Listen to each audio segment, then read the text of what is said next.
Well, welcome back to the channel. You know, not too long ago, Cindy made this wonderful chili. It is a Wendy's clone chili.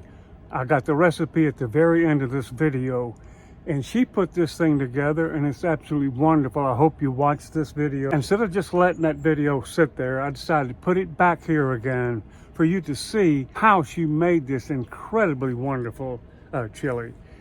Good old RV cooking, right? It really is the best chili I've ever had. She's gonna make it again later on. It's so tasty, too.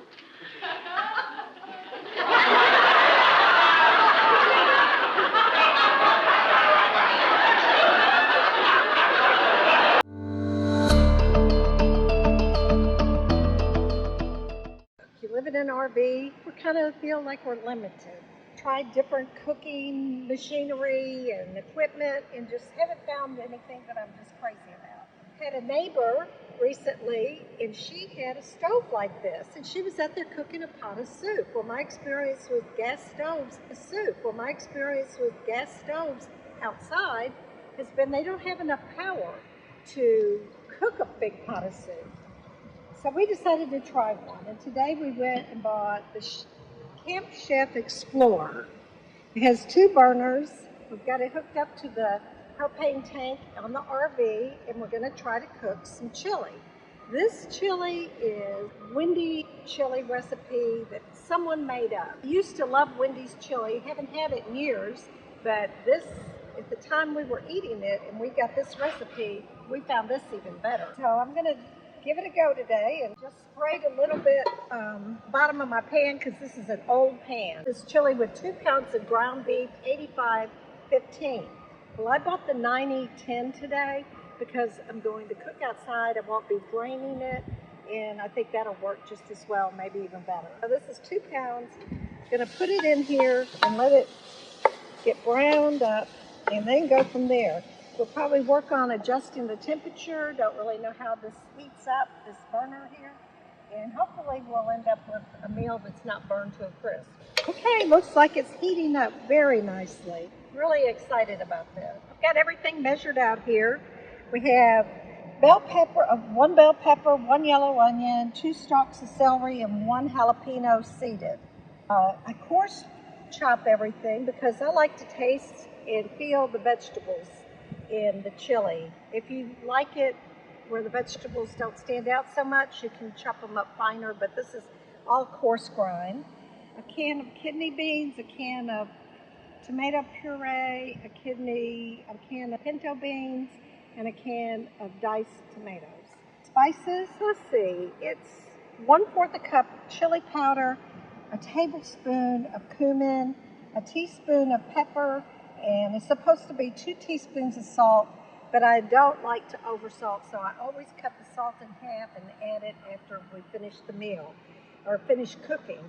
The chili powder is a heaping quarter of a cup, and the cumin is also a heaping tablespoon of cumin because I like a lot of flavor, and most recipes just don't seem to have enough. So when this meat gets all browned up, we're going to add our veggies and go from there. So far, this stove is working fabulous. Heating it up as good as any stove I've ever had. A spoon for the beef to brown it, but then I'm not using it after that because it will have the beef blood on it, so I'll change to another utensil. It looks like we're not going to have too much fat, just enough for the veggies to get browned. Look at this, it's already brown. So I think it's safe to go ahead and move on to another spoon. Celery, bell pepper, and jalapeno. This shouldn't add too much heat since it's seeded. Just enough. Now that's a lot of veggie, but that is why we love this recipe so much. Just going to let that cook, and from the way this stove is working, it should be pretty quick. The stove is doing fabulous. Even the veggies are already getting tender.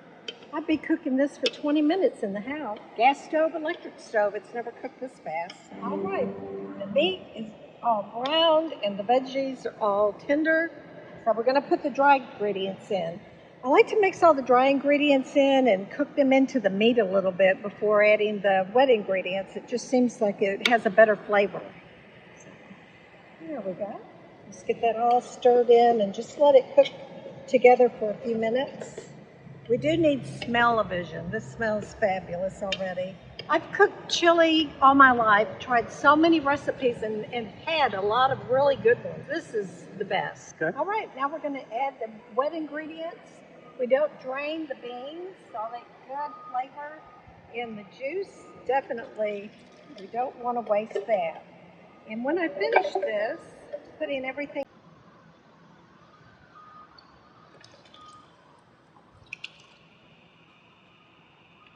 It looks beautiful.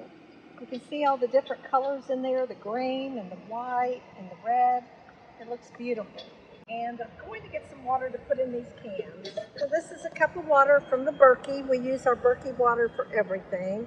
Even Scooter only drinks Berkey water because traveling, you just don't ever know how much you can trust the water wherever you go. Make sure we get all the good little bits out of the bottom of the cans. Let it cook.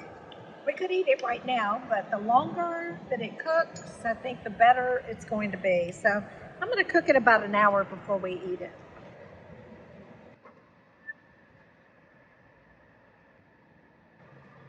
Forgot to introduce my sous chef, Scooter.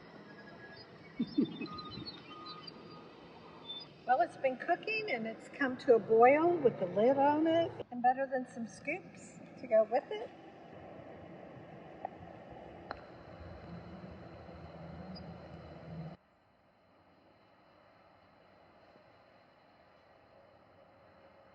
That's a wrap. Taste test.